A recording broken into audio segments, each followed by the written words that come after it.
그렇게 참 분명히 알고, 특히 우리 예수 믿는 사람들은 우리의 영원한 반석이신 예수 그리스도 그 기초 위에 우리의 믿음을 잘 건축하는 그런 참 올 한 해가 되어질 때, 바로 그 모든 과정에 우리가 첫 단추가, 한번 따라합시다. 열심을 품고 주를 섬기자. 자, 우리 앞뒤로 옆으로 좀 인사합시다. 우리 엄지척하고 열심을 품고 주를 섬깁시다 하고 좀 반갑게 인사를 나누기를 바랍니다. 이제 고인이 되셨지만 마지막까지 우리 신앙들에게 참 커다란 감동을 주었던 그 이어령 교수라는 분이 계십니다. 그는 문화무 장관이었고 또 이화여대 교수로 참 탁월한 그 글을 통해서 사람들에게 엄청난 그런 영향을 주었던 그런 분입니다. 여러분, 23살 때 문학계에 등장을 했습니다. 그리고 27살 때 주요 일간지 논설위원이 되었을 정도로, 이 논설위원은 아무나 하지 못합니다. 이 탁월한 언어에 대한 어떤 그 글을 잘 정리할 뿐만 아니라 여러 가지 그 식견이 풍부한 사람들도 될까 말까 하는 그런 참 자리에 27살 된 청년이 이와 같이 일간지의 논설위원이 되었고요. 그리고 또 세상에 다 알아주는 그런 석학입니다. 하지만 이분은 당신의 그 지성 때문에 예수님을 알질 못하고 그렇게 살아왔습니다. 그러나 결국 2007년경이죠. 하나님의 그 전능하신 손길이 그의 따님 이민아 목사님이죠. 뭐 여러분 이미 잘 알고 있는 김한길 씨에 하고 살다가 이제 헤어졌고, 미국에 가서 여러 가지 방황하다가 목사 안수를 받은 분입니다. 근데 참 그에게 엄청난 시련이 왔습니다.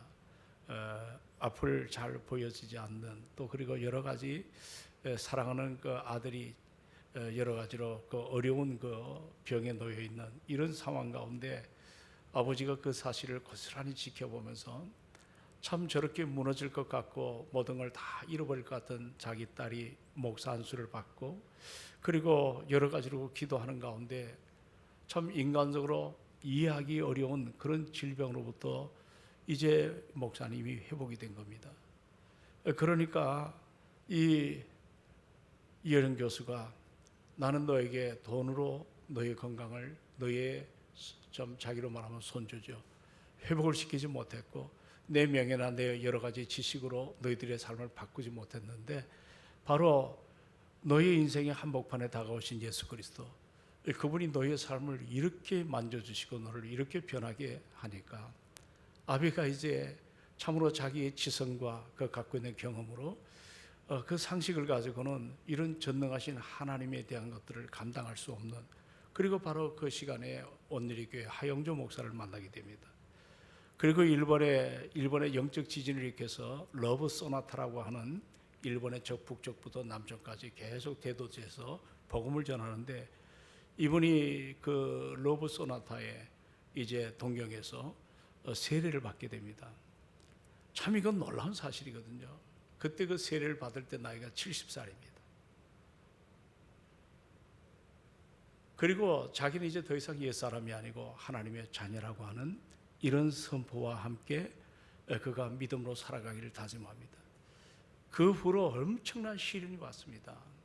어떻게 지성인으로 자처하는 사람이 이렇게 한순간에 우리가 동의하지 않는 예수가 자신의 유일한 구원자라고 할 수 있느냐 하고 반대편에서 엄청난 고통을 줍니다. 그래도 거기에 개의하지 않고 짧은 불과 한 15년 정도 짤막한 그런 삶을 살아가면서도 그는 자기가 만난 예수 그리스도가 우리의 유일한 구원자가 되시고 그 구원의 놀라운 열매를 통해서 참으로 하나님 나라의 소망과 그 비전을 제시했거든요. 짧은 시간입니다. 우리 이제 70이 넘으면 은퇴도 하고 또 여러 가지로 우리가 어떤 삶 속에서 에너지가 다 상실하는 그런 상황인데 오히려 엄청난 일들을 감당합니다. 그분의 한 사람의 그 영향력이 오늘 주변 사람들에게, 숱한 사람에게 이 복음이었던 것이고, 예수가 누구시라는 것들을 얘기하고, 그리고 당시 많은 사람들이 예수를 영접하게 됩니다. 이분이 예수를 믿고 나가지고 쓴 책들이 또 있는데요, 그건 이전의 책이 아닙니다. 예수를 영접한 다음에 썼던 책 중에 하나가 아들이여 이 사나를 아들이여 이 사나리라는 책을 썼는데 거기에 이런 얘기가 나옵니다. 옛날 어느 그 시골에 수염을 좀 길게 기르고 다니는 할아버지가 계셨습니다. 근데 그 동네에 어린 꼬마 녀석이 할아버지를 볼 때마다 궁금한 게 하나 생겼어요. 어떤 궁금함이 있었냐면 할아버지가 어느 날 물어봤습니다. 할아버지, 밤에 주무실 때 그 수염을 이불 속에 넣고 주무시나요? 아니면 끄집어내 놓으시고 주무시나요? 이 사실 황당한 질문이거든요. 할아버지가 아이 미처 이걸 생각을 못했다가 얘야 참 미안하다. 나도 이걸 미처 생각하지 못했으니 내가 오늘 하룻밤만 자고 너에게 대답을 해주마. 이제 그날 밤 할아버지는 수염을 붙들고 씨름을 합니다. 수염을 이불 속에 넣으면 답답하고 이것을 또 끄집어내니까 좀 쓸쓸하죠. 당신이 수염을 기른 지 30년 넘도록 달고 다니는 수염이지만 이 수염이 이불 속에 있었는지 밖에 있었는지 알 수가 없단 말이죠. 이효령 교수가 거듭난 이후에 이 표현을 한 것은 다른 것이 아닙니다. 비록 30년이 긴 세월 내 몸에 달고 다니는 수염, 이것이 이불 속에 있었는지 밖에 있었는지 알지 못한 것처럼 오늘 대부분의 우리 그리스도인들은 지금 내가 예수 안에 있는지 아니면 예수 밖에 있는지 알지 못하고 있다는 이 사실을 이 책을 통해서 우리에게 도전을 주는 거예요. 여러분, 우리가 이 저녁에 내가 지금 정말 진리 안에 있는지 아니면 진리 밖에 있는지 알지 못하는 채 살아가는 오늘 현대의 그리스도인들에게 이건 하나의 어떤 경종의 메시지가 아니겠는가 생각합니다. 이제 우리 청년들이 다음 주 이제 동계 수련을 하는데 우리 그리스도인의 정체성에 대해서 이제 함께 고민하고 한밤에 처리하고 하는 시간을 갖는데, 자, 오늘 여러분에게 좀 묻고 싶습니다. 우리 마가 공동체 한번 내가 묻고 싶어요. 우리 그리스도인들은 어떤 사람이라고 여러분 정의를 내리십니까? 어떤 사람이라고? 뭐 여러 가지 모습을 말씀하겠지만, 자, 성경 한번 펴볼까요? 바울은 로마서 8장 9절에 뭐라고 표현합니까? 아주 중요한 메시지 하나를 우리에게 소개합니다. 로마서 8장, 자, 우리 다 같이 얼른 오늘 성경을 몇 구절을 좀 찾아보려고 해요. 로마서 8장 9절입니다. 자, 다 같이 중요한 말씀인데 한번 읽어볼까요? 시작.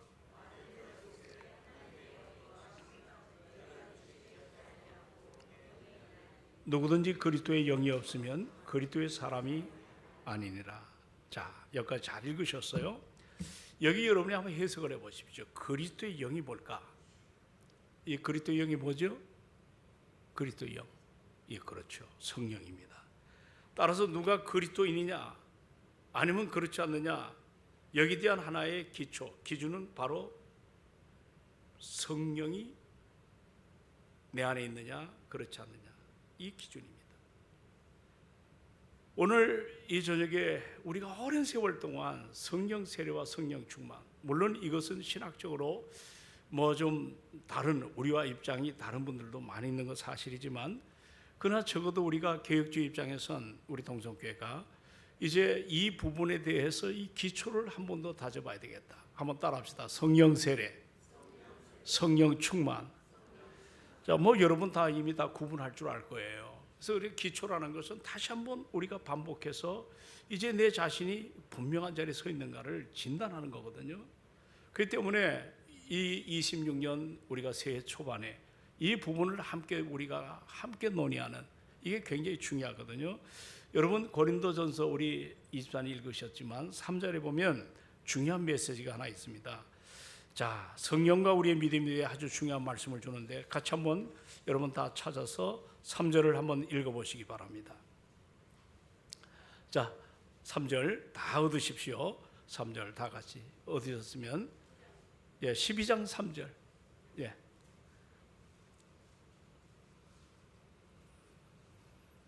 예, 다 얻으셨으면 같이 읽습니다. 시작. 그러므로 내가 너에게 알리노니 하나님의 영으로 말하는 자는 누구든지 예수를 저주라 할 자라 하지 아니하고 또 성령으로 아니하고는 누구든지 예수를 주시라 할 수 없느니라. 자, 우리가 한번 이 말씀을 정리해 봅시다. 매우 중요한 메시지죠. 성령을 받았습니까? 아니면 성령을 받지 못했습니까? 하는 이 확인할 수 있는 하나의 기초 말씀이죠. 바로 그것은 내가 예수님을 죄와 죽음의 심판에서 이제 그 예수님이 나를 구원하신 내 영혼을 이제 참으로 하나님의 자녀로 삼은 그 모든 것을 시인하는 것. 쉽게 표현하면 예수 그리스도가 나의 구주와 주님 되심을 믿는 것. 바로 이것이 이제 여기 말하는 성령이 아니고는 누구든지 예수를 주라고 시인할 수 없는. 그러니까 여러분이 신앙 고백에 있어서 예수를 내가 믿습니다 하는 것은 내가 의지적인 고백이 아니라 내 안에 누가 역사하는 거예요?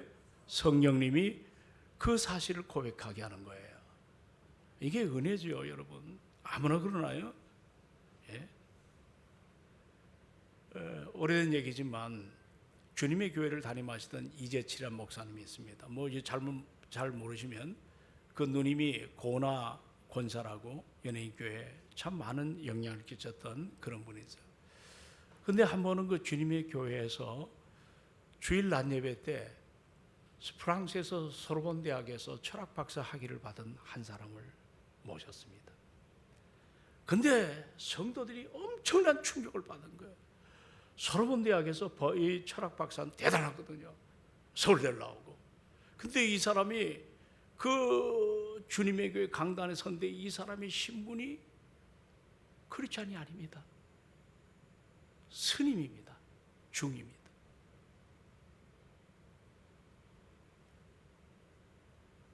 이게 통합식에서 한동안 큰 문제가 됐습니다. 어떻게 중을 강단에 세울 수가 있느냐. 근데 그분의 요지는 자기는 세상의 지성인 중에 한 사람이고 학위까지 했던 사람이고 모든 것에 영향력을 행사했던 그런 사람인데 내가 참 고민이 하나 생긴다는 거예요. 그 고민이 뭐냐면 아무리 예수를 믿으려고 해도 믿어지지가 않는다는 겁니다. 오늘 여러분 어땠어요? 그분만한 어떤 삶의 어떤 그 지식이나 어떤 그런 것들을 갖고 계십니까? 우리 그렇지 못하잖아요.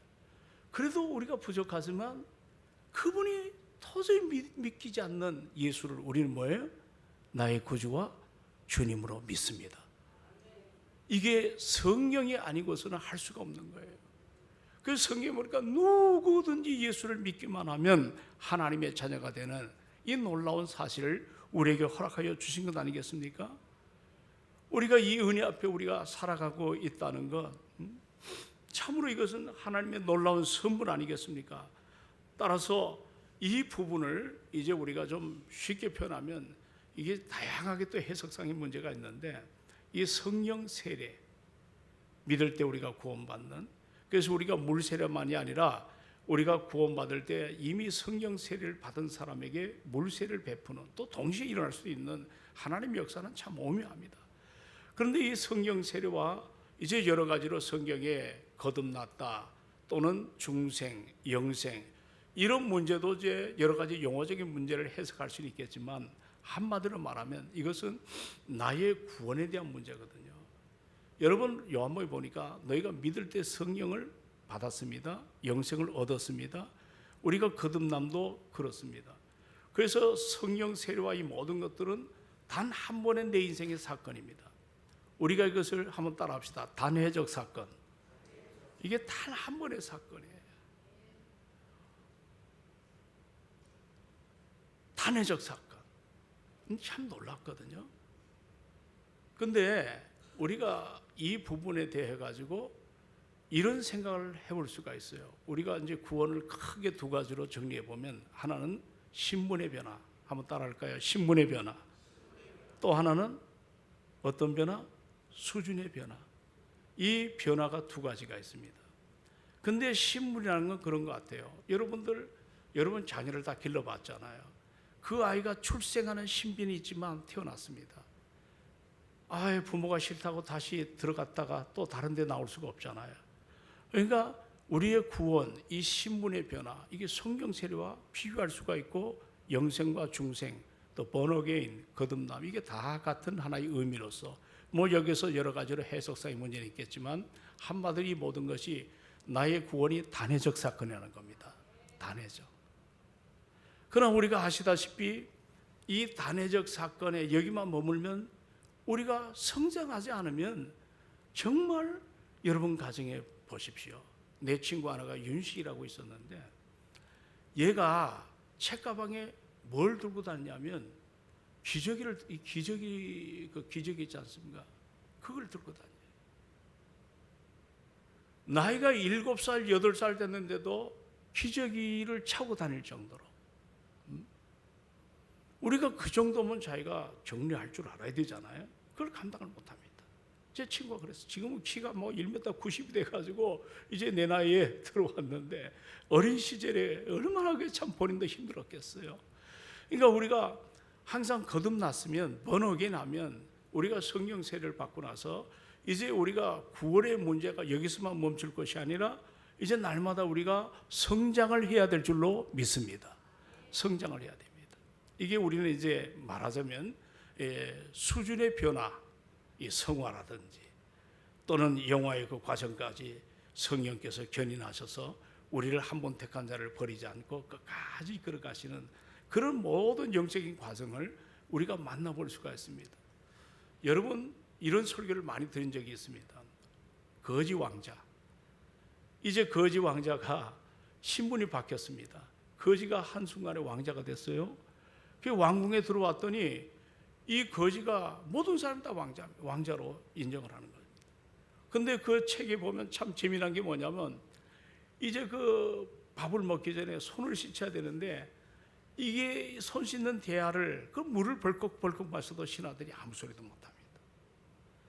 그리고 옥새를 하나 주는데 이 옥새가 호두 까는 걸로 까도 신하들이 아무 소리 못합니다. 왜냐하면 이미 그는 신분이 뭐예요? 왕자였기 때문에. 우리가 예수를 나의 구주로 주님으로 영접할 때 우리 신분은 분명히 달라짐을 믿으시기 바랍니다. 그리고 견인의 교리를 통해서 우리 하나님은 한 번 택한 나를 결코 놓치거나 나를 버리거나 나를 포기하지 않는다는 이 확신된 이 신앙을 우리가 가져야 될 줄로 믿습니다. 그렇다면 우리가 이 신분의 변화에만 만족하지 마시고 이제 우리가 날마다 그리스도 예수를 닮아가는 어떤 자리까지 이루어야 됩니까? 그리스도의 장성한 분량까지 일어나야 되는데 이것이 바로 성령 충만함으로 통해 가지고 성령 충만한 내가 힘쓰는 그 이상으로 내 안에 성령께서 내 인생을 컨트롤할 때 우리가 철저하게 하나님의 은혜 앞에 겸손하게 순종하고 그리고 그분의 모든 삶을 따라가는 이것들이 우리에게 굉장히 중요하거든요. 그래서 우리가 이제 동성교회가 이미 56년 반세기가 훨 지난 정말 복된 교회 중에 하나입니다. 이제 우리 성도들은 여러분들 날마다 이미 예수 그리스도의 장성한 분량 이거는 여러분들 주님 앞에 가는 그날까지 우리가 옛사람 벗어버리고 그의 능력으로 우리가 날마다 충만해서 주님을 닮아가서 세상 앞에 그리스도의 향기를 바라는 우리에게 주어진 하나님의 사명이 있음을 우리가 알아가야 될 줄로 믿습니다. 그런데 이런 문제 가운데 우리가 항상 초점이 나는 이제 권사가 됐으니 나는 이제 뭐 어떤 자리에 있으니 내가 기관장이 돼 그걸로 멈추는 것이 아니라 한번 에베소를 다 펴보십시오. 4장 15절에 펴보시면 같이 한번 에베소입니다. 4장 15절에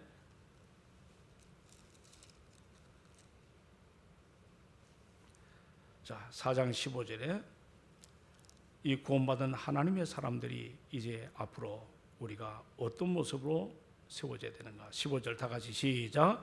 오직 사랑 안에서 참된 것을 하여 범사의 교회까지 자랄지라. 그는 머리니 곧 그리스도라. 우리가 기초의 하나님의 은혜 앞에 우리가 건축자로 살아갑니다.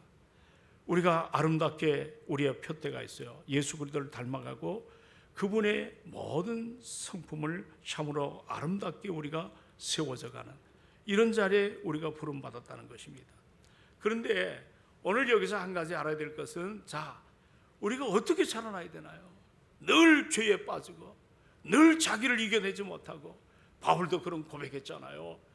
로마서 7장에 보니까 이미 그는 구원받은 하나님의 사람인데 어느 날 고통이 일어났습니다. 내가 원하는 바 하나님의 일을 감당하지 못하고 원치 않는 악이 자기를 사로잡아온다. 오라 나요 공고한 사람이다. 누가 이 사망의 몸에서 나를 건져낼 자가 누구냐. 원치 않는 악이 자기를 사로잡아오는데 육신의 소욕이 자기를 무너뜨리는 거예요. 이것 때문에 바울이 얼마나 고민했습니까? 그러나 로마서 7장에서 8장으로 넘어갈 때 그가 깨달은 건 뭐냐면 이건 내 힘으로 달라지는 것이 아니라 성령의 법이, 따라합시다. 성령의 법이 사망의 법을 이겼다. 그러니까 자기를 이기게 한 것은 자기 의지나 내가 금식을 많이 하고 내가 헌신을 많이 하는 어떤 그런 외적인 그런 자기 노력이 아닌 성령의 법이 사망의 법을 이겼다. 그러므로 두 가지를 얘기하잖아요. 영의 생각은 생명이지만 육신의 생각은 사망과 이 심판이라고 우리에게 분명히 말씀을 해주고 있지 않습니까? 그렇다면 오늘 이 시간에 우리가 성령 충만에 대해 가지고 다시 한번 우리가 생각을 해봐야 됩니다. 여러분 성경에 보니까 성령을 받으라, 충만함을 받으라 그런 단어가 많이 나옵니다. 이거는 여러분 수동태 명령입니다. 다시 말하면 내 스스로 채워지는 것이 아니라 성령께서 우리 삶을 지배하시도록 내 자신을 철저하게 그분에게 내어드리는 것입니다. 아멘 합시다. 우리가 힘써야 될 의지는 내 능력으로 만들어지는 게 결코 아닙니다. 나의 자아, 때로는 나의 고집이 있잖아요.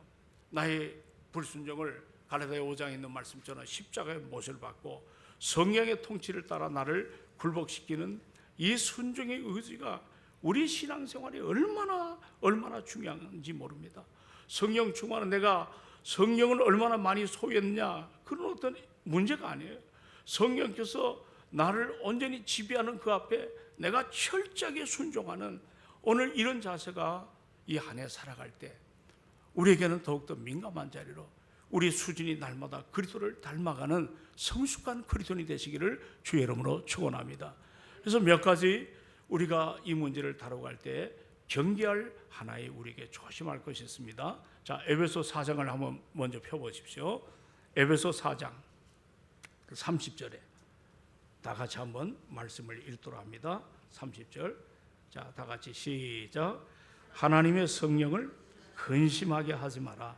그 안에서 너희가 구원의 날까지 인치심을 받았다고 그렇게 말씀하고 있거든요.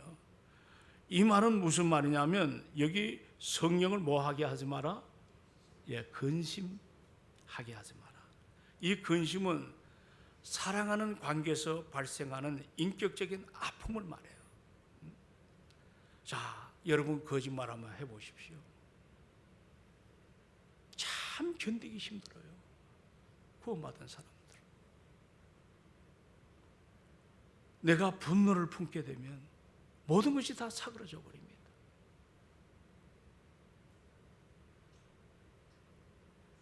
남을 비방하는 말을 계속 내뱉을 때 우리 안에 거하시는 성령께서 슬퍼하십니다. 성령은 거룩한 영입니다. 성령은 어떤 영이에요? 여러분의 삶이 날마다 그리스도를 닮아가는 것들을 기뻐하시는 거예요. 근데 내가 그렇지 않고 살아갈 때 사랑하는 여러분, 성령님은 고통을 느끼십니다. 성령 충만은 하나의 스킬이 아니에요. 기교가 아닙니다. 이거는 릴레이션십으로 해서 관계입니다. 정말 우리가 인격자이신 삼위 하나님 성령님을 날마다 높이고 찬양하고 이것이 우리에게 얼마나 중요한가를 우리는 한번 생각을 해봐야 됩니다. 그리고 성령을 슬프게 만드는 것들을 26년도에 한번 정리해 보십시오. 그분을 아프게 해드리는 게 뭔가? 첫째, 죄의 습관을 단호하게 끊어버리십시오. 단호하게 끊으세요. 그분의 기쁨이 나의 기쁨이 되는 삶을 우리가 살아가야 될 줄로 믿습니다. 성령을 따라합시다. 성령을 근심하게 하지 마라. 여러분 자녀를 길러서 다 할 거예요. 아이고, 저는 앞으로 어떻게 될까? 저렇게 해가지고 사랑부실할까? 뭐 그런 얘기 할 때 있잖아요. 삼위 하나님께서 특히 성령께서 우리가 건강한 삶으로 우리의 신분이 우리의 수준이 날마다 새로워지기를 갈망하고 있음을 알아야 됩니다. 그리고 데살로니가 전서 5장을 한번 좀 다 펴보십시오. 데살로니가전서 5장 19절에 자, 데살로니가전서 5장입니다. 자, 다 찾으셨으면 전서 5장 19절 다 같이 읽습니다. 시작. 성령을 뭐 하지 말며 소멸한다는 단어가 이거 읽다 보면 아니 성령이 무슨 에너지인가? 우리가 그렇게 이해할 수가 있어요. 우리 때는 그렇게 많은 신학 서적이 없었어요. 그러다 보니까 이런 문제를 잘못 해석하는 목사님도 상당히 많으셨습니다. 제가 전사 시절에. 그러나 지금은 여러분들 다 잘 배우고 또 여기에 대해서 정확한 해석도 할 수 있잖아요. 여기 소멸은 성령님은 인격자십니다. 그 소멸이 도대체 뭘까?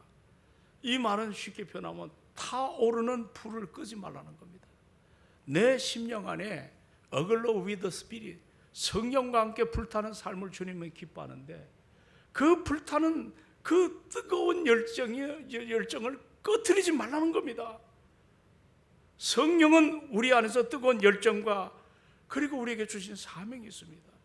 그리고 기도의 불꽃으로 역사하심을 우리가 알아야 됩니다. 하지만 우리가 새해에 우리가 시작해서 영적인 게으름에 빠지거나 하나님의 감동을 무시하고 여전히 예배당에 앉아 있으면서 여전히 성경 공부하면서도 여전히 관계 속에 살아가면서도 내 고집이 작동할 때, 내 고집이 말씀보다 위에 설 때 여러분 그 불꽃은 점점 사그러지게 되는 거예요. 우리가 그럴 때가 있지 않습니까? 성령의 감동이 올 때가 있습니다.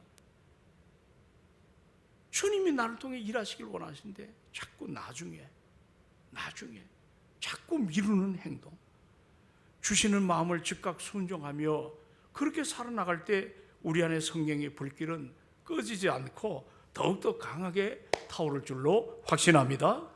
냉랭해진 우리의 가슴, 다시금 순종의 기름을 좀 부어서 하나님의 일을 동성교회가 정말 하나가 되면 여러분들 모이면 기도하고 좀 흩어지면 전도하기를 원하는 그런 좀 뭔가 우리가 좀 여러 가지로 이런 자세가 우리에게 얼마나 필요합니까?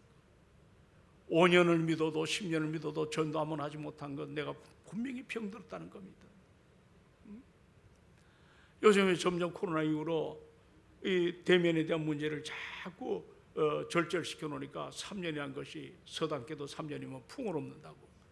코로나가 우리에게 준 잘못된 게 너무 많아요. 요즘 새벽기도 보십시오. 우리 동성교회 수백 명의 성도인데 새벽에 어느 날 보니까 교인이 딱 한 사람 오래 앉아 계시더라.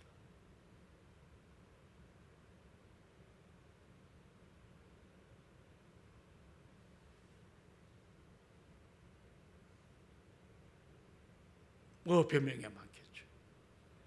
그러나 여러분, 기도하다 보면 하나님의 뜻을 깨달을 줄로 믿습니다. 기도를 안 해요.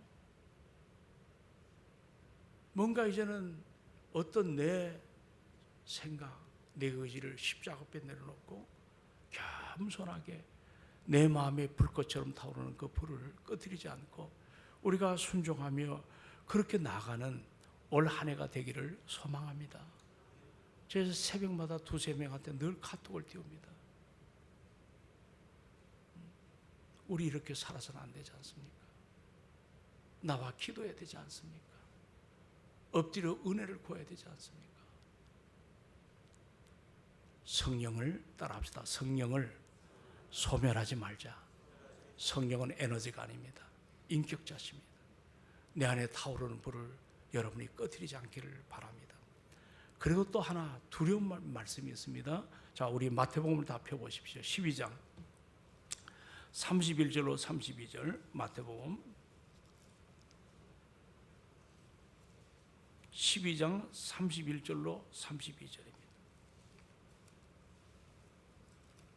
자, 얼른 한번 찾아봅시다. 자, 12장 31절로 32절 다 얻으셨나요? 다 얻으셨나요? 예, 31절부터 봅니다. 자, 다 같이 시작.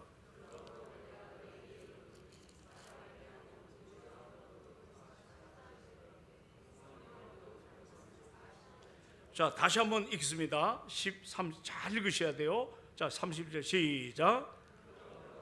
너희에게 이르노니 사람에 대해 모든 죄와 모독은 사하심을 얻되 성령을 모독하는 것은 사하심을 얻지 못하겠고. 32절 또 내려가서 시작. 또 누구든지 말로 인자를 거역하면 사하심을 얻되 누구든지 말로 성령을 거역하면 이 세상과 오는 세상에서도 뭐함을 얻지 못하리라. 이거 누가 한번 해석을 해보십시오. 이게 어떤 내용인가? 이게 어떤 내용인가? 여러분들 이번에 청년들하고 나가사키를 갔습니다. 거기 보니까 어린 꼬마가 예수님을 부정하라고 부인하라고 아무리 해도 부정하지 않지, 그지? 그리고 숭배하잖아. 도대체 대웅이가 그걸 보고 어떤 충격을 받았나? 그 당시 우리 같은 성인도 잘 못하는데 참 충격이었죠. 우리가 너무 편하게 예수를 믿습니다.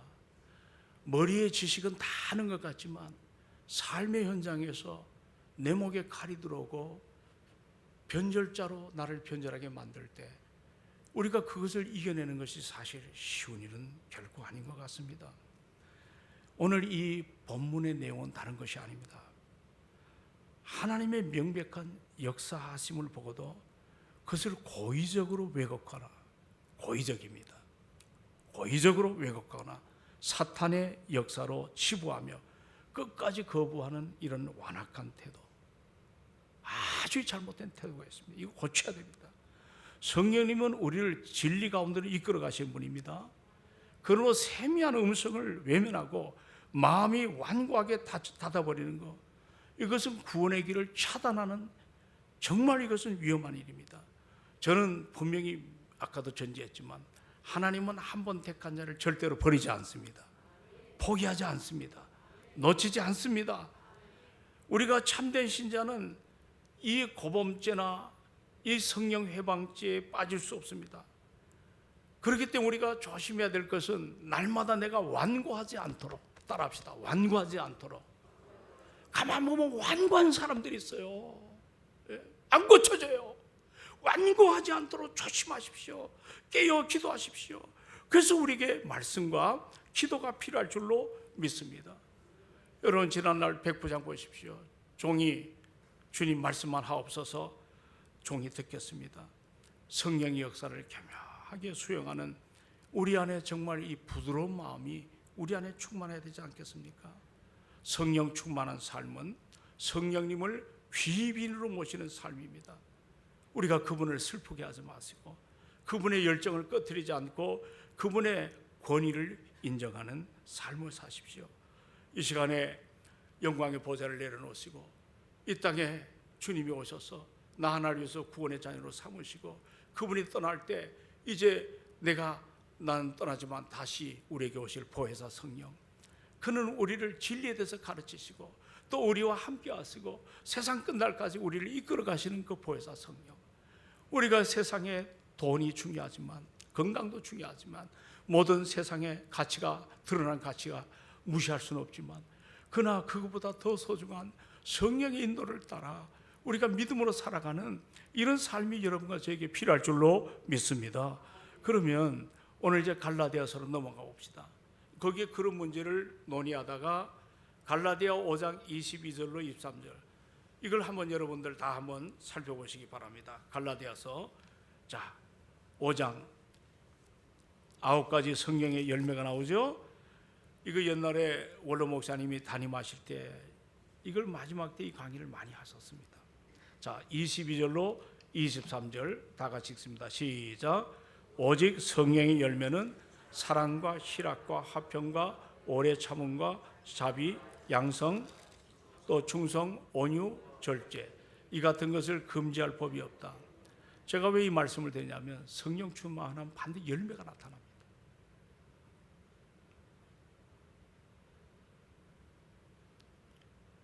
여기 말하는 이 9가지는 이게 하나입니다.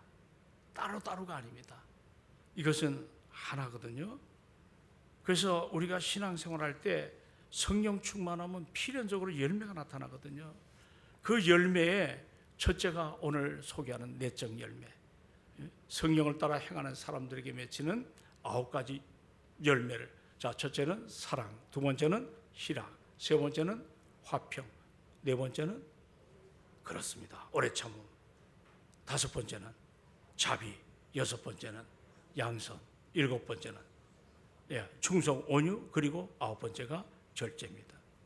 이 성령의 열매는 한 가지씩 따로따로 주어지는 것이 아니라 한꺼번에 9가지가 다 주어집니다. 놀랍죠? 우리가 성령을 따라 행하면 우리 가운데 이 9가지 아름다운 것들을 우리 주님이 동시에 우리에게 선물을 주시는 거예요. 얼마나 큰 사합니까? 여러분, 정말 내가 나를 생각해도 내가 이렇게 향기나는 삶을 살아갈 수가 있다. 이건 정말 매력적인 모습이거든요. 모든 것이 하나같이 귀하고 아름답고 매력적인 것들인데, 물론 내가 이것은 노력해서 이것들을 만들어지는 그것은 아닙니다. 그렇다고 나는 방이 많아, 그렇지는 않습니다. 오늘 은혜를 잊게 되면, 주님을 사랑하게 되면 주님을 닮고 싶은 마음이 우리 안에 아름답게 분명히 일어날 줄로 믿습니다. 내 안에 주님이 임재하셔서 우리 한번 올게 이런 아름다운 성품의 변화, 이 성품의 변화가 우리 외모만 치장하지 마시고 정말 내 안에 성품의 변화, 그리스도가 아름답게 드러나길 원하는, 할렐루야, 내 안에 그리스도가 드러나기를 갈망하는 이런 아름다움이 우리에게 필요하지 않겠나요? 여러분, 오늘 성령께서 한 인격을 지배하실 때 통합적으로 나타나는 이 그리스도의 성품 9가지입니다. 이걸 우리가 놓쳐서는 안 됩니다.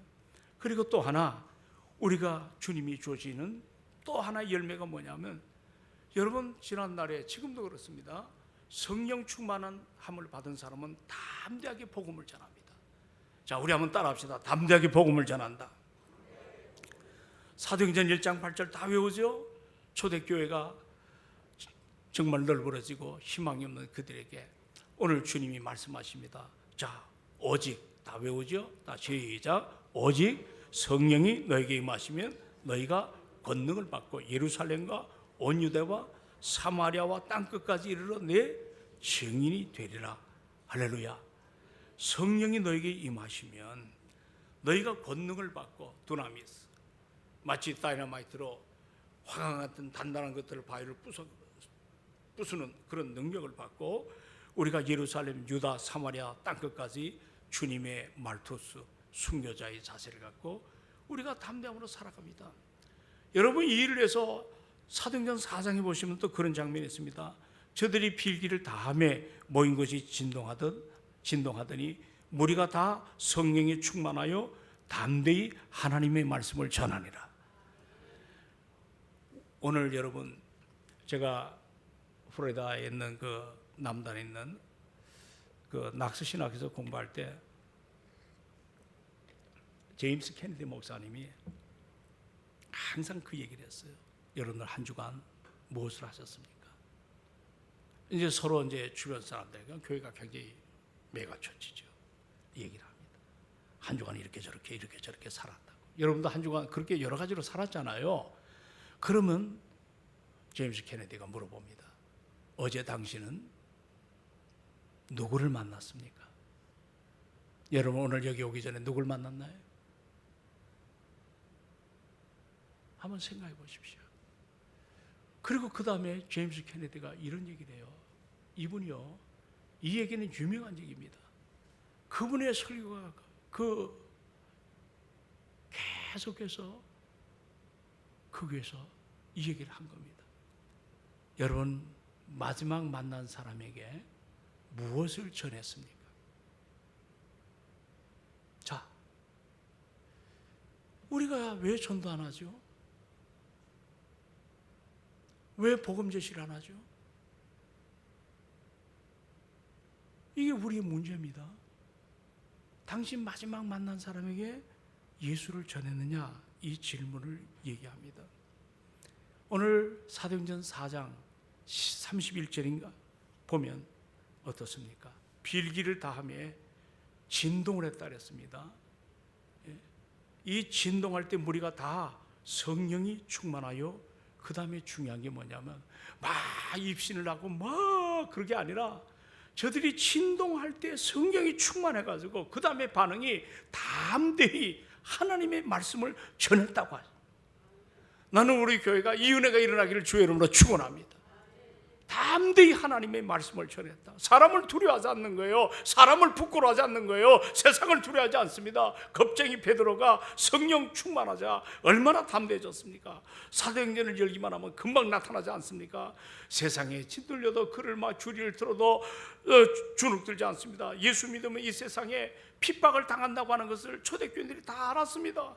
알면서도 그들은 어떻습니까? 모두가 예수 믿고 주님을 따랐습니다. 그 결과 그들은 엄청난 아픔을 당했어요. 가족을 잃을 때가 있고 직업을 잃습니다. 세상에 왕따를 당합니다. 나중에는 도저히 공동체 안에 살아갈 수가 없으니까 산속에 숨어들고 사막에서 방황하다가 굶주려 죽은 사람이 한둘이 아닙니다. 어떤 사람은 모진 고문 끝에 병신이 되고, 또 어떤 사람은 형장에 끌려가가지고 아무도 보지 못하는 그런 자리에서 처참하게 죽어갈 때 그들은 고백이 있습니다. 주의 이름을 불렀습니다. 무엇이 그렇게 그 인생을 그렇게 다르게 만들었을까요? 그게 바로 성령이 지배하는 인생들의 공통적인 자셈을 알아야 될 줄로 믿습니다. 성령이 아니고서는 내가 주 예수를 그리스도라고 시인할 수가 없는 그 구원의 감격을 담아 이제 우리가 날마다 그리스도를 닮아가는 이런 아름다움이 우리에게 좀 일어나야 될 줄로 믿습니다. 전도는 이벤트가 아닙니다. 기도도 이벤트가 아닙니다. 정말 일상의 삶 속에 나를 쳐서 복종하는 것, 전도하다 보면 상대가 나타나요. 쉽지가 않아요. 그들에게 내가 만난 예수 그리스도를 어떻게 전할 것인가 잘 구상이 안 돼요. 그렇게 사역일을 공부하고 그렇게 제자 훈련을 해도 내 삶의 현장에서 정말 내가 만난 예수 그리스도를 내가 어떻게 그들을 뜨겁게 전할 수가 있는가? 올해는 좀 우리가 그런 자세를 우리가 가지고 그냥 우리가 그게 없으면 잡담하게 되고 끼리끼리가 되고 여러 가지 파당을 짓고 성령이 아닌 세상 것에 우리가 물들어 살 때가 얼마나 많은지 몰라요. 그래서 올해는 우리가 단단히 하면서 오늘 정말 성령 충만을 따라 우리가 믿음으로 살아가는, 그래서 성령의 세미한 음성을 민감하게 반응하는 이런 모습 속에서 우리가 정말 살아갈 때 우리 삶의 그리스도 예수의 향기가 아름답게 드러날 줄로 믿습니다. 할렐루야. 이 은혜가 우리에게 좀 뜨겁게 일어났으면 좋겠어요. 성령의 뜨거운 감동. 그래서 오늘 짧은 시간에 이걸 다 얘기를 못하지만 성령 세례와 성령 충만의 하나의 모습, 우리가 한번 이 모습을 다시 한번 정리하고 우리가 신분의 변화와 이제 수준의 변화가 우리 안에 얼만큼 자라났나, 우리가 정말 목사로서 목사답게, 장로님으로서 장로님답게, 권사님으로서 권사님답게 우리가 전부 자기 자리에서 그리스도의 성품을 닮아가는 아름다운 교회가 될 때 우리 동성교회가 우리 자영동뿐만 아니라 여러분 이걸 뛰어넘어서 이 광진구를 변화시키고 또 더 나가서 서울시를 새롭게 만들고 나라와 민족 그리고 세계 복음화에 우리가 아름다운 모습으로 반드시 주님께서 내가 부족하지만 성령의 능력을 따라 당당하게 우리 삶이 새롭게 될 줄로 확신합니다. 이 은혜가 우리 안에 있음을 믿으시기 바랍니다. 우리 전사님, 우리 주의 성령이 이 반주할 수 있나? 잘못하면 우리 김 목사님 내려서 기타로 좀 반주를 이 찬양을 좀 하고